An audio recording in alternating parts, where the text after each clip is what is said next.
कहानी की शुरुआत में हम मॉरिस नाम के एक शातिर चोर को देखते हैं जिसे बैंक से चोरी के केस में पुलिस ने पकड़कर उम्र भर की कैद के लिए दुनिया की सबसे सिक्योर जेल एल्कट्राज में कैद करने के लिए ले जा रहे होते हैं। एल्कट्राज एक ऐसी जेल है जिसे समंदर के बीच एक छोटे से आइलैंड पर बनाया गया है, यानी अगर कोई कैदी जेल तोड़कर बाहर भी आता है तब भी वो भाग नहीं सकता क्योंकि आगे उसका रास्ता पानी रोक लेता है। इसीलिए इस जेल को दुनिया का सबसे सिक्योर जेल का दर्जा हासिल था। यहाँ सिर्फ दुनिया के टॉप क्रिमिनल्स को रखा जाता, लेकिन जल्द ही इस जेल का रुतबा मिट्टी में मिलने वाला था क्योंकि अब इस जेल में एंट्री हो चुकी थी फ्रैंक मॉरिस नाम के एक शातिर चोर की, जो पहले भी कई बार जेल तोड़कर भाग चुका है। लेकिन इस बार मॉरिस थोड़ा घबरा गया क्योंकि ये जेल बहुत ही ज्यादा सिक्योर थी। मगर मॉरिस को यहाँ अपनी पूरी जिंदगी बिल्कुल भी नहीं बितानी थी। वो जल्द से जल्द इस जेल से भागना चाहता था। जेल में एंटर होते ही मॉरिस भाग जाने का सोचने लगा। मॉरिस को सर से पांव तक फुल चेकिंग करके उसे एक सेल में लॉक किया जाता है। एक गार्ड आकर मॉरिस से कहता है, वेलकम टू एल्कट्राज, और यहाँ से होती है असली कहानी शुरू। तभी अचानक एक बेल बजती है और सभी सेल के गेट्स ऑटोमेटिकली खुल जाते हैं। अफसर कैदियों को बाहर बुलाते हैं। इस जेल का डिसिप्लिन भी बहुत सख्त है। कैदियों को साफ सफाई और अपने टाइम पर सेल में जाने के रूल्स को फॉलो करना होता है। सब एक जैसा यूनिफॉर्म पहनकर लाइन में ब्रेकफास्ट खाने आ जाते हैं। मॉरिस के सामने लिटमस नाम का एक कैदी होता है। मॉरिस पूछता है कि मुझे तो कांटा ही नहीं मिला, अब मैं नूडल्स कैसे खाऊंगा। लिटमस उसे कहता है, अबे ये तेरा घर नहीं है, जो तुझे मिला है उसे चुपचाप खा ले। तभी वुल्फ नाम का एक खतरनाक कैदी मॉरिस को चिढ़ाने लग जाता है। वुल्फ से जेल में हर एक कैदी तंग था। वो यहाँ हर एक कैदी पर अपनी मनमानी चलाता था और उस पर बलात्कार के ढेर सारे केस भी हैं। इस जेल में एक से बढ़कर एक खतरनाक कैदी रखे जाते हैं। यहाँ लिटमस मॉरिस से थोड़ा खाना मांगता है और इस दौरान मॉरिस उसे अपनी प्लेट दे देता है। जब मॉरिस टेबल के नीचे से देखता है तो उसे पता चलता है कि लिटमस खुद खाना नहीं खा रहा बल्कि वो चूहे को दे रहा है। रात को एक गार्ड मॉरिस को वार्डन के पास लेके जाता है। जब मॉरिस वार्डन के ऑफिस में पहुंचता है तो वार्डन मॉरिस से कहता है कि मैं जानता हूं कि तुम बहुत ही शार्प माइंड हो और बहुत इंटेलिजेंट भी हो, लेकिन वो सब यहाँ किस काम का, क्योंकि तुम्हारे जैसे यहाँ कितने आए और गए पर यहाँ से कोई बच नहीं पाया। यहाँ कैदी बहुत ही स्ट्रिक्ट रूल्स फॉलो करते हैं। 2 महीने में एक बार ही कोई तुमसे मिलने आ सकता है और वो भी तब अगर मेरा मूड अच्छा हो। वार्डन बहुत ही सख्त इंसान है जो जरा सी गलती पर भी कैदियों को बहुत ही स्ट्रिक्ट पनिशमेंट देता है। वार्डन कहता है, यहाँ से भागने का सोचना भी मत, नहीं तो तुम्हारे टुकड़े टुकड़े कर दिए जाएंगे। जिस पर मॉरिस जवाब देता है, नहीं सर, आपके होते हुए यहाँ से कौन भागने का सोच सकता है। लेकिन असल में पहले दिन से ही मॉरिस के दिमाग में यहाँ से भागने की प्लानिंग शुरू हो चुकी थी। इस दौरान मॉरिस मौका देखते ही वार्डन का नेल कटर चुरा लेता है, जो वैसे तो बहुत ही छोटी सी चीज थी, पर मॉरिस को पता था कि एल्कट्राज जैसे जेल में इस छोटे से नेल कटर से भी बहुत बड़ा काम लिया जा सकता है। मॉरिस वापस सेल में आते ही इस नेल कटर को बाइबल में छुपा देता है। अगले दिन बाथरूम में वुल्फ फिर मॉरिस को परेशान करने लगता है, पर इस बार मॉरिस उसे छोड़ने वाला नहीं था। अब मॉरिस अपना असली रूप दिखाता है और उसे पकड़कर उसकी खूब धुलाई करता है। वुल्फ को पीटने के बाद अब मॉरिस का पूरे जेल में एक अलग रुतबा बन गया। हर कोई मॉरिस से डरने लगा। इसके बाद मॉरिस को लाइब्रेरी में काम दिया जाता है। वहाँ इंग्लिश नाम के एक आदमी से उसकी मुलाकात हो जाती है। वो इस जेल का सीनियर कैदी है। इंग्लिश को भी 2 आदमियों के कत्ल की वजह से उम्र भर की कैद सुनाई गई थी। उसने इस जेल में अपनी आधी जिंदगी गुजार दी थी। वो इस जेल के चप्पे चप्पे से वाकिफ है। उसे जेल की हर बात की खबर रहती है। उसे यह भी पता होता है कि आज सुबह मॉरिस और वुल्फ की लड़ाई हुई थी। वो मॉरिस को कुछ किताबें देता है जिन्हें मॉरिस को हर एक कैदी के सेल में पहुंचाना होता है। अगले सीन में खुले जगह को दिखाते हैं जहां कैदी कोई न कोई गेम खेल रहे होते हैं। तभी वो डॉक नाम का एक आर्टिस्ट से मिलता है जो खुद की पेंटिंग बना रहा होता है। डॉक एकदम सीधा साधा और डिसेंट इंसान है जो कई सालों से यहाँ सजा काट रहा है। उसे पेंटिंग करने का बहुत ही शौक था और अपना ज्यादातर वक्त वो पेंटिंग में ही लगाता। डॉक का कहना था कि एल्कट्राज जैसी जेल में कोई भी पागल हो सकता है, पर उसकी पेंटिंग की वजह से अब तक उसका दिमाग नॉर्मली चल रहा है। मॉरिस डॉक से पूछता है कि इस पेंटिंग में ये फूल क्यों बना के रखा हुआ है, तुम्हारी शर्ट में ऐसा तो कुछ नहीं। डॉक कहता है कि यह मेरी खुशी है जो सिर्फ पेंटिंग में है, मेरे मन में नहीं। उसके बाद मॉरिस जब अपने दाएं तरफ देखता है तो उसे ऊपर इंग्लिश दिखाई देता है। मॉरिस इंग्लिश की तरफ जाता है। जब मॉरिस उसके करीब जाता है तो उसके चेले मॉरिस को रोक देते हैं। तब इंग्लिश इशारा करता है कि अपना ही आदमी है, आने दो। मॉरिस उसके पास जाकर बैठ जाता है और तुरंत अपने दिल की बात छेड़ देता है। मॉरिस उससे कहता है कि यहाँ से बचने में आप मेरी मदद करेंगे। ये बात सुनकर इंग्लिश तो हंस पड़ता है। देखो बेटा, ये महज सिर्फ जेल नहीं है, ये हम सब की कब्र है। यहाँ से निकलना है तो पहले हमें मरना पड़ेगा, तब जाके हमारी डेड बॉडी यहाँ से कब्रिस्तान तक पहुँच पाएगी। चलो मान भी लो कि तुम इन बड़ी दीवारों पर चढ़ भी गए और उसके बाद खतरनाक फोर्सेस को क्रॉस भी कर लिया और किसी जादुई शक्ति से तुम यहाँ के सैकड़ों गार्ड से बचकर जेल से बाहर भी निकल जाओ, तब भी यहाँ से भाग नहीं पाओगे क्योंकि आगे तुम्हारा रास्ता समुंदर रोक लेगा। इसलिए टाइम बर्बाद मत करो और चुपचाप सजा काट लो, कम से कम जिंदा तो बचे रहोगे। लेकिन मॉरिस अपने इरादे का पक्का था। वो हर हाल में इस जेल से भागना चाहता था। उस रात एक अफसर मॉरिस को बताता है कि तुम्हें कल से कारपेंट्री का काम दिया गया है, 1 घंटे का 50 सेंट्स दिहाड़ी भी दी जाएगी। मॉरिस फौरन इस काम के लिए राजी हुआ क्योंकि उसे लगा कि वहाँ उसे कोई ऐसा औजार मिल सकता है जिससे उसके भागने में काम आ सकता है। अगले दिन मॉरिस लिटमस से यहाँ से बचने का रास्ता पूछता है। लिटमस कहता है, अरे ये तो बहुत ही आसान है, हर सेल में एक एयर वेंट होता है, उसके जरिए तुम छत पर पहुंच सकते हो, वहाँ से शायद तुम बच पाओ। और मॉरिस की बातों पर मुस्कुराते हुए वहाँ से चला जाता है। तब डॉक मॉरिस को खबरदार कर देता है कि वुल्फ तुम्हारी तरफ आ रहा है। तभी वुल्फ मॉरिस पर चाकू से वार करने आता है। मॉरिस अपना कोट हाथ में लपेट कर उसके साथ लड़ने लग जाता है। इतने में एक गार्ड उसे रोकने आता है तो वुल्फ गार्ड पर भी चाकू से वार कर देता है। अब मामला बिगड़ जाता है और वॉच टावर का गार्ड शूट करने लगता है। तब जाकर मॉरिस और वुल्फ लड़ना बंद करते हैं। मॉरिस को पता नहीं था कि वॉच टावर पर भी एक गार्ड है। वो अब एक एक करके इस जेल की हर बात को नोटिस करने लग जाता है। मॉरिस और वुल्फ को गार्ड्स डी ब्लॉक में ले जाते हैं, जहाँ रात भर कैदियों को अंधेरे में रखकर टॉर्चर किया जाता है। ये एक ऐसा सेल था जहाँ कोई भी कैदी नहीं जाना चाहता था। जाने से पहले वुल्फ मॉरिस को धमकाता है कि बेटा, तेरी मौत तो मेरे हाथों होगी। उस रात मॉरिस को तरह तरह के टॉर्चर्स सहने पड़ जाते हैं, जिससे उसकी हालत काफी खराब हो जाती है। 2 हफ्ते तक इस अंधेरे वाले सेल में रहने के बाद उसे वापस उसके सेल में लेके आते हैं, जहां लिटमस अपने पालतू चूहे से मॉरिस को एक नोट भेजता है जिसमें लिखा होता है, वेलकम बैक मॉरिस। एक दिन चार्ली नाम का एक नया कैदी आता है जिसे मॉरिस के पास वाले सेल में रखा जाता है। मॉरिस और चार्ली में जल्दी दोस्ती हो जाती है। मॉरिस फिर उसे अपने दूसरे दोस्तों से भी मिलवाता है। उसी समय वार्डन बिना किसी को बताए हर एक कैदी के सेल को चेक करता है। जब वो डॉक के सेल में जाता है तो डॉक के सेल में उसके बनाए हुए कई पेंटिंग्स होते हैं। वार्डन हैरान रह जाता है कि दिन ब दिन उसकी पेंटिंग तो बढ़ती जा रही है। डॉक ने वार्डन की पेंटिंग भी बना के रखी होती है। उसे देखकर वार्डन मुस्कुराने लग जाता है, लेकिन पता नहीं क्यों अगले दिन वार्डन डॉक के सेल में बनाई गई सभी पेंटिंग्स को बाहर फेंकने का गार्ड्स को ऑर्डर देता है। वार्डन के इस फैसले ने डॉक को अंदर से पूरी तरह तोड़ दिया, क्योंकि डॉक सिर्फ अपनी पेंटिंग के ही सहारे जिंदा था। वह अपने हर एक बनाए हुए पेंटिंग से बहुत प्यार करता था, क्योंकि यहाँ उसकी सिर्फ एक ही खुशी थी और वो भी उस बेचारे से छीन ली गई। मॉरिस उसे समझाता है कि कोई बात नहीं, वो सिर्फ पेंटिंग ही तो थी, तुम और भी बना सकते हो। लेकिन डॉक इस सदमे से बाहर नहीं आ पा रहा था। अगले दिन उसे देखकर मॉरिस गार्ड से कहता है कि प्लीज डॉक पर नजर रखिए, वो बहुत ही परेशान दिख रहा है, कहीं वो खुद को नुकसान न पहुंचा ले। फिर गार्ड मॉरिस को कहता है, तुम अपने काम से काम रखो। डॉक को भी मॉरिस के साथ कारपेंटर का काम दिया जाता है। तभी डॉक छुपकर मॉरिस की जेब में कुछ रख देता है। उसके बाद वो एक गार्ड को बुलाता है और कारपेंटरी के लिए दी गई कुल्हाड़ी से अपनी 3 उंगलियां काट लेता है और कहता है कि जिन उंगलियों से मैं पेंट नहीं कर सकता उनकी मुझे जरूरत नहीं है। यह कहकर वो चिल्लाने लग जाता है। तब गार्ड उसे पकड़ कर ले जाते हैं। मॉरिस देखता है कि डॉक ने उसके कोट में वही फूल डाल दिया है जिससे उसने अपनी पेंटिंग बनाई थी। शायद वो मॉरिस को बताना चाहता है कि इन लोगों ने मेरी खुशी मुझसे छीन ली। मॉरिस डॉक की कटी हुई उंगलियां उठाकर एक डिब्बे में डालता है और गार्ड को देखकर कहता है कि जाओ अपने वार्डन को दे दो, वो इसे देखकर बहुत खुश होगा। अगले दिन मॉरिस अपने सेल में बैठा होता है। तभी वो देखता है कि एक कॉकरोच एयर वेंट के अंदर जा रहा है, जिससे उसे अंदाजा हो जाता है कि यहाँ से बाहर जाने का कोई रास्ता जरूर होगा। इतने में इंग्लिश आकर बताता है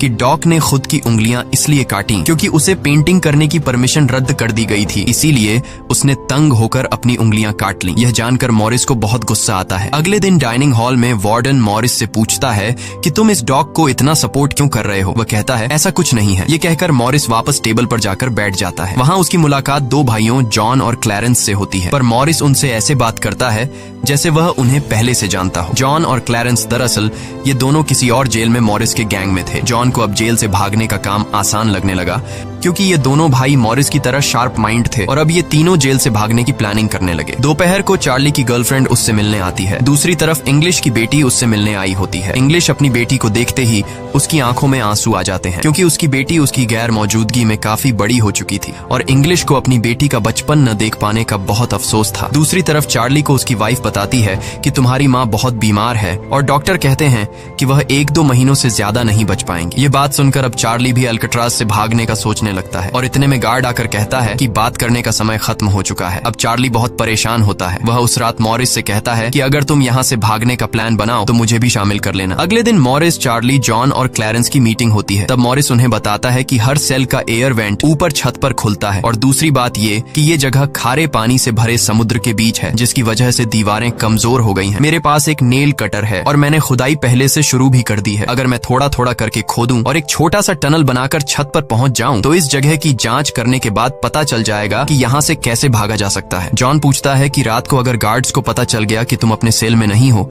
तो उन्हें शक नहीं होगा क्या? तभी क्लैरेंस बताता है कि इस मसले का हल मेरे पास है। वो कहता है कि यहाँ मेरे पहचान का एक बार्बर है जो कैदियों के बाल काटता है। वह हमें बाल सप्लाई कर सकता है और उसे यूज करके हम एक डमी हेड बनाकर उसे बेड पर लिटा देंगे, जिसके बाद अगर हम दीवार की सुरंग से निकलकर ऊपर छत पर भी होंगे तब गार्ड्स को शक नहीं होगा क्योंकि हमारे सेल के बेड पर नकली सिर रखे होंगे। पर बात अभी भी वहीं अटकी हुई थी कि जेल से तो निकल जाएंगे लेकिन समुद्र का पानी कैसे पार करेंगे? मॉरिस जॉन से कहता है, देखो इसमें मुझे तुम्हारी मदद की जरूरत पड़ेगी। तुम तो क्लोजिंग डिपार्टमेंट में काम करते हो, वहाँ तुम्हें उन पुलिस अफसरों के लिए बनाए गए रेनकोट्स मिल जाएंगे, तो तुम कुछ रेनकोट्स चुरा कर मुझे दे देना। हम उससे एक ट्यूब बोट और लाइफ जैकेट बनाकर समुद्र को पार कर सकते हैं। यहाँ चार्ली कहता है, भाई मुझे भी कोई काम दो, मैं भी तुम लोगों की मदद करना चाहता हूँ। मॉरिस चार्ली से कहता है कि जब मैं वेंटिलेशन की जाली खोदूं तो तुम पहरा देना ताकि कोई गार्ड हमें देख न ले, और जब तुम खोदोगे तब मैं पहरा दूंगा। मॉरिस का प्लान सभी को पसंद आता है और उसी रात में काम शुरू कर देते हैं। लेकिन दीवार खोदने के लिए नेल कटर बहुत छोटा था जिसे चलाने में मॉरिस को बहुत जोर लगाना पड़ता और मॉरिस को दीवार खोदने में काफी मुश्किल हो रही थी। उसके हाथ में कहीं छोटे भी आई लेकिन वो धीरे धीरे उस होल को खोदने लगता है। अगले दिन वो खाने के टेबल पर अपने दोस्तों से कहता है कि मुझे खुदाई के लिए एक बड़े औजार की जरूरत है। नेल कटर से दीवार खुरेदना बहुत मुश्किल हो रहा है। तभी मॉरिस ने अपने हाथ में चम्मच को देखते हुए उसके दिमाग में एक आइडिया आया। वो जानबूझकर चम्मच को अपने जूते पर घिसकर उसे गंदा कर देता है। उसके बाद मॉरिस ने गार्ड को बुलाया और कहा कि ये चम्मच गंदा है, मुझे दूसरा चम्मच दो। बाकी लोगों ने भी गार्ड से उनका चम्मच बदलने की रिक्वेस्ट की। गार्ड को इसमें कोई गड़बड़ नहीं लगी और उसने फौरन चम्मच बदलने की इजाजत दे दी, जिसके बाद वह सीधा टेबल की तरफ बढ़ता है जहां एक और सिक्योरिटी गार्ड सीट पर बैठा होता है। पर जैसे ही वह टेबल पर रखे हुए चम्मच बदलने लगता है तो जॉन ने वहां मौजूद गार्ड को बातों में उलझा लिया, जिसका फायदा उठाते हुए मॉरिस ने एक के बजाय 2 चम्मच उठा लिए और एक को जेब में छुपाकर रख दिया, जिसके बाद वह सीधा अपने सेल में चला जाता है। रात को इंग्लिश उसे बुक देने आता है तो मॉरिस पूछता है कि क्या यहाँ पर वेल्डिंग करने वाला कोई इक्विपमेंट मिलेगा? इंग्लिश समझ जाता है कि मॉरिस के सिर पर अब भी जेल से भाग निकलने का भूत सवार है। वह कहता है कि मैं तुम्हें पहले भी बता चुका हूँ कि तुम्हारी कोशिश बेकार हो जाएगी क्योंकि तुम पकड़े जाओगे और शायद अपनी जान भी गंवा दोगे। इतने सालों में मुझे कभी भागने का ख्याल नहीं आया क्योंकि मैं जानता हूँ ये इम्पॉसिबल है, लेकिन तुम जिद्दी हो तो मैं क्या कर सकता हूँ, करो कोशिश। लेकिन मॉरिस को उसकी वार्निंग का कोई फर्क नहीं पड़ता। वह अगले दिन लिटमस से माचिस मांगता है और कहता है कि अगर आप मेरी मदद करेंगे तो मैं आपके चूहे को अपने हिस्से का खाना हर रोज दूंगा। लिटमस खुश होकर ये डील मान जाता है क्योंकि लिटमस को चूहा बहुत पसंद था। उसी रात लिटमस मॉरिस को अपने माचिस पास कराता है। मॉरिस नेल कटर के एक हैंडल को निकालता है जिससे वह एक छोटा सा बेलचा बनाने जा रहा होता है। फिर वह चम्मच को तोड़कर नेल कटर की हैंडल से जोड़ लेता है। फिर माचिस चलाकर दोनों को अच्छी तरह से वेल्ड करके एक नुकीला औजार तैयार कर लेता है। बस फिर क्या था, वो वेंट के चारों ओर खुदाई शुरू करता है। चार्ली पहरा देता है। अगर कोई गार्ड उस तरफ आया तो वह तुरंत सीटी मारकर मॉरिस को सिग्नल देगा, पर पहरा देते देते चार्ली की आंख लग जाती है और तभी वहां पर एक गार्ड आता है। पर खुशकिस्मती से ऐन वक्त पर इंग्लिश ने बीच में आकर उस गार्ड का ध्यान भटकाया और दूसरी तरफ इंग्लिश की बातचीत सुनते हुए चार्ली की भी आंख खुल गई, लेकिन टेंशन में वह सीटी भी नहीं मार पाता। जिसके बाद वह कोई चीज गिरा देता है तो मॉरिस उसका इशारा समझकर वेंट को कवर करके बेड पर लेट जाता है। गार्ड पूछता है कि यहाँ कुछ जलने की स्मेल आ रही है। मॉरिस कहता है, सर आपके रहते मजाल है कि कोई स्मोक करेगा, मुझे तो कोई बू नहीं आ रही है। उस गार्ड को भी ठंडक पहुंचती कि चलो कोई तो मेरी कदर करता है। उसके जाते ही मॉरिस वेंट के चारों ओर कंक्रीट निकाल देता है, लेकिन वो देखता है कि वेंटिलेशन जाली के साथ पेच भी घुसे गए हैं जिसे काटने के लिए कोई शार्प औजार लगेगा। इस दौरान मॉरिस को जब भी बाहर जाने का मौका मिलता तब वह ग्रिल से निकली हुई सीमेंट को चुपचाप बाहर गिरा देता। अगले दिन कारपेंटर का काम करते हुए वह एक मेटल उठा लेता है जो चाकू की तरह शार्प है, लेकिन चार्ली उसे कहता है कि मेटल डिटेक्टर से बचकर तुम्हें इसे बाहर कैसे लेके जाओगे। मॉरिस बहुत ही कॉन्फिडेंस से कहता है कि वो सब मैं देख लूंगा। जब मॉरिस बाहर जाता है तो दरवाजे पर मेटल डिटेक्टर बजने लगता है। दरअसल मॉरिस मेटल को हाथ में उठा लाया था। गार्ड पूछता है कि ये क्यों लेके जा रहे हो? मॉरिस कहता है, सर वो मैंने सोचा कि कपड़े टांगने के लिए इसे यूज करूंगा। गार्ड कहता है, ज्यादा होशियार मत बनो और वो मुझे दे दो। ये कहकर गार्ड वो मेटल उससे ले लेता है और मॉरिस को पूरी तरह चेक करके जाने देता है, लेकिन अपना हीरो तो हीरो है। दरअसल उसने 2 मेटल चुराए थे, एक हाथ में लाया था और दूसरा शूज में छुपा के रखा हुआ था। उस शार्प मेटल से वह ग्रिल को काट लेता है। अब बारी आती है गार्ड्स को चकमा देने के लिए नकली सिर बनाने का, जिसके लिए ये चारों अपनी जिम्मेदारी का काम करते हैं। चार्ली गार्ड से थोड़ा पेंट मंगवाता है। वो गार्ड से कहता है कि मुझे आर्ट बनाने का शौक है। गार्ड भी इनकार नहीं करता और पेंट उसको ला कर दे देता है। मॉरिस उस होल से निकाले गए कंक्रीट को पीसकर एक पाउडर बनाता है। जॉन नाई की दुकान से बाल इकट्ठा करके लाता है और क्लैरेंस लाइब्रेरी से पुरानी किताबें इकट्ठा कर लेता है। सारा सामान इकट्ठा होने के बाद मॉरिस पानी और पुराने मैगजीन का इस्तेमाल करके एक डमी सिर बनाने लगता है, जिसके ऊपर पेंट और नकली बाल लगाकर बिल्कुल रियल दिखने वाला एक नकली सिर तैयार कर लेता है। साथ ही साथ मॉरिस ने अपने प्लान को और मजबूत करने के लिए नकली कार्डबोर्ड बनाए, जिससे कोई शक नहीं कर पाएगा कि सामने की दीवार में किसी ने सुरंग बनाई है। एक रात मॉरिस ने अकेले ही ऊपर जाने का फैसला किया, जिसके लिए उसने अपनी बनाई गई नकली खोपड़ी को बेड पर रखा और उसे गर्दन तक कंबल से ढक लिया। जिसके बाद वह नकली कार्डबोर्ड लेकर सुरंग से बाहर निकल आता है। वहां मॉरिस पाइप्स को पकड़कर धीरे धीरे ऊपर छत पर चढ़ जाता है। दूसरी तरफ चार्ली बाहर पहरा दे रहा होता है। छत पर पहुंचने के बाद मॉरिस देखता है कि वहां ऊपर एक लोहे का ग्रिल है, जिस तक वह कूद कर भी नहीं पहुंच पाता। इसी बीच एक गार्ड आता है और चार्ली से पूछता है कि इतनी देर रात तक तुम पेंट क्यों कर रहे हो और तुम्हारा दोस्त मॉरिस आज इतनी जल्दी क्यों सो गया। चार्ली कहता है कि जी सर, आज मॉरिस कारपेंट्री का काम करते हुए थक गया था, इसलिए वह जल्दी सो गया। तभी अचानक गार्ड के हाथ से उसकी लाठी नीचे गिर जाती है। उसे उठाते हुए वो देखता है कि मॉरिस के बाल बहुत अजीब दिख रहे हैं। अब चार्ली डर के मारे कांपने लगता है कि आज तो काम से गए। गार्ड मॉरिस के सेल के अंदर हाथ घुसाकर उसके बाल टच करता है तो मॉरिस पूछता है, क्या हुआ सर, मेरे बाल इतने खूबसूरत हैं क्या। लकीली एन वक्त पर मॉरिस नीचे आकर वहां लेट गया था। अगले दिन मॉरिस अपने साथियों को बताता है कि छत पर एक रास्ता है, लेकिन उसे एक ग्रिल से बांध के रखा हुआ है और वह ग्रिल बहुत ऊंचाई पर है। मुझे एक और साथी की मदद चाहिए। तब जॉन कहता है कि मैंने अपना वेंट पूरी तरह खोद दिया है, आज रात मैं भी वहां पहुंच जाऊंगा, दोनों मिलकर ग्रिल को खोलेंगे। उसी रात मॉरिस और जॉन अपने वेंट्स के जरिए छत पर पहुंच जाते हैं। जॉन मॉरिस को उठाता है और मॉरिस ग्रिल को पकड़ लेता है। जॉन देखता है कि यह लोहे का ग्रिल बहुत ही मजबूत है और उसे पूरी तरह से वेल्ड किया गया है। उसे निकालने का एक ही रास्ता है और वह है इसे ड्रिल मशीन से काटना। अगले दिन म्यूजिक क्लास में सभी अपनी अपनी मर्जी का इंस्ट्रूमेंट बजा रहे होते हैं। तभी मॉरिस की नजर वहां रखे एक छोटे से पंखे पर पड़ती है, जिसे देखकर मॉरिस को लगता है कि वह इस पर काम करके एक ड्रिल मशीन बना सकता है, जिसके लिए वह चार्ली से कहता है कि तुम किसी तरह करके इस पंखे को यहाँ से छुपा लो। चार्ली बड़ी आसानी से इस छोटे से पंखे को अपने इंस्ट्रूमेंट बॉक्स में छुपाकर रख देता है। जब चार्ली बाहर आता है तो गार्ड्स उसके इंस्ट्रूमेंट बॉक्स को चेक भी करते हैं, लेकिन उन्हें पंखा नहीं नजर आता और चार्ली को जाने दिया जाता है। वह पंखा जैसे ही मॉरिस के हाथ लगता है तो मॉरिस उस पर काम करना शुरू कर देता है और कई घंटों बाद मॉरिस उस पंखे से एक ड्रिल मशीन तैयार कर लेता है। उस रात मॉरिस और चार्ली छत पर चढ़कर उस लोहे की रोड को ड्रिल मशीन से काटने लग जाते हैं। ड्रिल मशीन की आवाज काफी तेज थी, जो कि ड्रिल की आवाज को सुनकर गार्ड्स ऊपर आने लगते हैं, लेकिन तब तक मॉरिस ग्रिल का एक रोड काट देता है और ड्रिलिंग की आवाज बंद हो जाती है। ड्रिल की आवाज बंद होने के बाद गार्ड उसे नजरअंदाज करके वापस चला जाता है। अब इन चारों ने भागने के लिए अपने सभी रास्ते खोल दिए थे, जिसके बाद वह मंगलवार की रात को दुनिया की सबसे सिक्योर जेल एल्केट्राज से भागने वाले थे, जिससे आज तक कोई भी नहीं भाग पाया था। अगले दिन फिर उनकी मीटिंग होती है और वह भी मूवी हॉल में, जहां सब मूवी देख रहे होते हैं। मूवी की आवाज के बीच मॉरिस जॉन और क्लैरेंस से पूछता है कि क्या तुम्हारा वेंट तैयार हुआ है और उन रेनकोट्स का क्या हुआ जिससे हम ट्यूब बोट्स और लाइफ जैकेट्स बनाने वाले थे। वह बताते हैं कि सब तैयार है, हमारा डमी सिर भी एकदम रेडी है, बस बच निकलने की देरी है। अगली सुबह नाश्ते के दौरान मॉरिस ने डॉग की दिए हुए फूल को टेबल पर रखा। वार्डन ने जब इस फूल को देखा तो वार्डर उनकी टेबल पर आकर वहां रखे हुए फूल को मसल देता है। ये देखकर लिटमस को बहुत गुस्सा आता है, क्योंकि ये फूल डॉग का फेवरेट था और डॉग मर चुका था। लिटमस तो गुस्से में उस पर हमला करता है कि एक तो तुमने डॉग को मार दिया और दूसरी तरफ तुम उसकी दी गई एक छोटी सी निशानी को भी नहीं छोड़ रहे हो। लेकिन जैसे ही वह वार्डन पर हमला करता है, उसे अचानक हार्ट अटैक आ जाता है और वह नीचे गिर पड़ता है। मॉरिस को वार्डन पर बहुत गुस्सा आता है और चारों उसी रात बच निकलने का फैसला करते हैं। मॉरिस आधी रात का इंतजार कर रहा होता है ताकि गार्ड्स का पहरा जरा कमजोर हो जाए तो हम आसानी से बच निकल पाएंगे। तभी मॉरिस के सेल में इंग्लिश उसे कुछ बुक्स देता है तो मॉरिस कहता है कि आखिरी बार तुमसे हाथ मिलाना चाहता हूँ। इंग्लिश समझ जाता है कि मॉरिस ने यहाँ से बचने का पक्का प्लान बना लिया है। वह चुपचाप यहाँ से चला जाता है, लेकिन फिर जो होता है वह मॉरिस ने बिल्कुल भी नहीं सोचा था। वार्डन अचानक उसके सेल को चेक करने आता है, जैसे वार्डन को किसी ने उसके प्लान के बारे में बता दिया हो। मॉरिस बहुत ज्यादा घबरा जाता है, क्योंकि इतने महीनों की मेहनत के बाद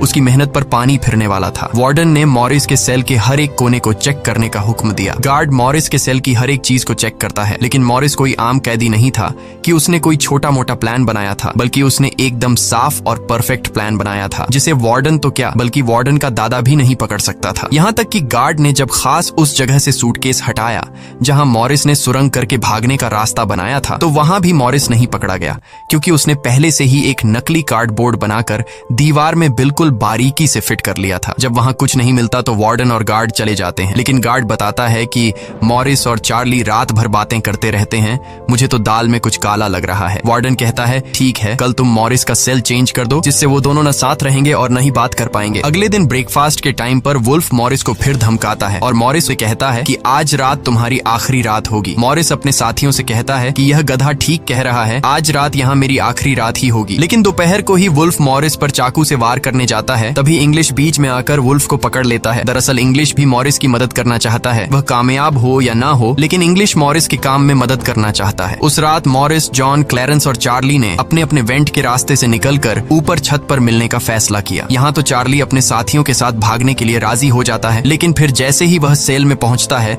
तो उसे घबराहट होने लगती है। सेल में अकेला बैठकर उसने प्लान में शामिल न होने का फैसला किया और उसके बाकी 3 साथी अपने अपने वेंट के रास्ते से निकलकर ऊपर छत तक पहुंच जाते हैं। वह तीनों काफी देर तक चार्ली का इंतजार करते हैं, लेकिन काफी टाइम गुजरने के बाद जब उन्हें लगता है कि चार्ली नहीं आएगा तो वह चार्ली को छोड़कर निकलने का फैसला कर लेते हैं। वह तीनों अपने प्लान के मुताबिक आगे बढ़ने लगे, लेकिन इधर चार्ली की आंखों के सामने उसकी आजादी का सपना दूर होता जा रहा था। वह तीनों धीरे धीरे सर्चलाइट से छुपकर भागने लगे। इस तरह से वह छुप छुप कर बिल्डिंग के एंड पर पहुंच जाते हैं। तभी सेल में बैठे चार्ली के दिल में जोश आता है और वह भी भागने का इरादा कर लेता है। वह अपने वेंट के रास्ते से निकलकर ऊपर छत तक पहुंच जाता है, लेकिन अब बहुत देर हो चुकी थी, क्योंकि वह अकेला वहां ऊपर के उस दरवाजे तक नहीं पहुंच पा रहा था। यानी उसने अपनी आजादी का मौका डर की वजह से गंवा दिया। दूसरी तरफ वह तीनों छत पर पाइप से लटक कर नीचे जमीन पर आ जाते हैं और टावर में बैठे सिक्योरिटी गार्ड की नजरों से बचते हुए जेल की आखिरी दीवार तक पहुंच जाते हैं। और फिर वह तीनों बारी बारी उस फेंस की दीवार पर चढ़कर जेल से बाहर निकल आते हैं। अब वह तीनों तेजी से दौड़ते हुए समंदर के किनारे आ गए। फिर वह तीनों रेनकोट को निकालकर उसमें मुंह के जरिए हवा भरने लग जाते हैं। मुंह से भरने में उन्हें काफी टाइम लग रहा था, लेकिन इसके अलावा उनके पास कोई दूसरा रास्ता नहीं था। इसीलिए वह तीनों अपनी पूरी जान लगाकर जैसे तैसे करके रेनकोट से बनी ट्यूब बोट को आखिरकार फुला देते हैं और बोट को पानी में डाल देते हैं। इस तरह से यह तीनों अल्काट्राज के रुतबे को मट्टी में मिलाते हुए भाग जाते हैं। अगली सुबह एक गार्ड हर सेल को चेक कर रहा होता है। शुरुआत में गार्ड को सब कुछ नॉर्मल दिखाई देता है, लेकिन जब वो चार्ली के पास पहुंचते हैं तो चार्ली अपने सेल में भूत की तरह खड़ा होता है और दिल ही दिल में खुद को ताने दे रहा होता है कि काश कल रात को थोड़ा सा हिम्मत जुटा लेता तो शायद बाकी लोगों के साथ बच निकल जाता। गार्ड पूछता है कि तुम्हारा दोस्त यह इतनी देर तक क्यों सो रहा है। यह कहकर वो मॉरिस के सेल में जाकर उसे आवाज देता है, लेकिन मॉरिस की तरफ से कोई जवाब नहीं मिलता। तो गार्ड को गुस्सा आता है और वो सेल खोलकर उसे बालों से पकड़कर उठाने की कोशिश करता है, लेकिन जब गार्ड उसे जोर से ऊपर की तरफ खींचता है तो सिर नीचे गिर जाता है। यह देखकर गार्ड के पैरों तले जमीन ही खिसक गई, क्योंकि मॉरिस अब सेल में नहीं बल्कि बाहरी दुनिया के मजे ले रहा है। बेड पर तो उसने अपना डमी हेड छोड़ दिया था, जिसके बाद पूरे अल्काट्राज में सायरन बजने लग जाते हैं। पूरे जेल में यह बात फैल गई कि जेल से कुछ कैदी भाग चुके हैं, जिसके बाद वार्डन जेल के चप्पे चप्पे में उन तीनों को ढूंढने लगता है। जब वो तीनों जेल के अंदर नहीं मिलते तो वार्डन समुद्र में एक सर्च ऑपरेशन चलाता है। वार्डन को यकीन नहीं होता कि वो तीनों बच निकल गए। उसे लगता है कि जरूर तीनों पानी में मरे होंगे, पर अंदर ही अंदर वार्डन जानता था कि वो तीनों बहुत ही स्ट्रांग थे। उन तीनों ने समुद्र के पानी को पार करके अब आजादी का सांस ले रहे होंगे। वार्डन से हेडक्वार्टर के अफसर सवाल पे सवाल उठा रहे होते हैं, तुम क्या सो रहे थे जब वो तीनों बच निकले। वार्डन बहुत ही टेंशन में होता है, लेकिन तभी वहां पर वार्डन को डॉग का वही फेवरेट फूल मिलता है। इसका मतलब ये था कि मॉरिस वार्डन से डॉग का बदला भी लेना चाहता था। तब सर्च टीम का हेड आकर बताता है कि सर, हर तरफ सर्च हो चुका है, लेकिन उनकी बॉडीज नहीं मिली। अब वार्डन अपनी नौकरी और खुद की इमेज बचाने के लिए उसे कहता है कि जैसा मैं कहता हूँ वैसे रिपोर्ट लिखो कि उन तीनों ने बचने की कोशिश की, लेकिन वो तीनों पानी में डूबकर मर गए। लेकिन वॉल्टन की इस बात पर किसी को भी भरोसा नहीं हुआ, जिसके बाद मॉरिस अल्काट्राज जेल तोड़ने से पूरी दुनिया में जीनियस के नाम से मशहूर हुआ। इस घटना के 1 साल के बाद अल्काट्राज जेल को बंद कर दिया गया, क्योंकि अब इसकी कोई गारंटी नहीं थी कि यहाँ से कोई बच नहीं सकता। इस तरह से सच्ची कहानी पर बनाई गई ये फिल्म खत्म हो जाती है। अगर वीडियो आपको अच्छी लगी हो तो हमारे चैनल को सब्सक्राइब और वीडियो को लाइक जरूर कीजिएगा।